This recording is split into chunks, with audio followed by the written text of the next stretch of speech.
மயிலாடுதுறையில் தனியார் பள்ளியில் நடைபெற்ற விளையாட்டு விழாவில் மாணவர்களின் அணிவகுப்பும் Bharatanatyam, master, karate, gymnastic, silambam, yoga, pyramid மற்றும் பெற்றோர்களுக்கான விளையாட்டுகள் என பல்வேறு கலை நிகழ்ச்சிகளும் விளையாட்டுகளும் நடைபெற்றது.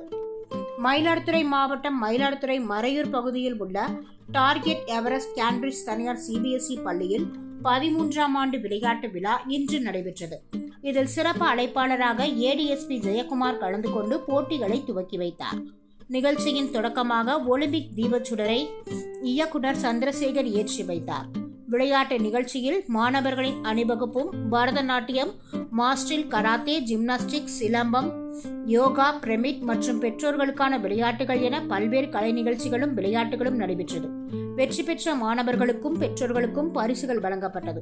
இந்நிகழ்ச்சியில் பள்ளியின் நிறுவன தலைவர் மற்றும் தாளாளர் மோகன்ராஜ், பள்ளியின் துணைத் தலைவர் சட்டநாதன், செயலாளர் ராமதுரை, பொருளாளர் செந்தில்குமார், இயக்குநர்களான சிவலிங்கம், சந்திரசேகர், வீராசாமி, மீனா, மோகன்ராஜ் மற்றும் 100க்கும் மேற்பட்ட மாணவ மாணவிகள், பெற்றோர்கள் கலந்து கொண்டனர்.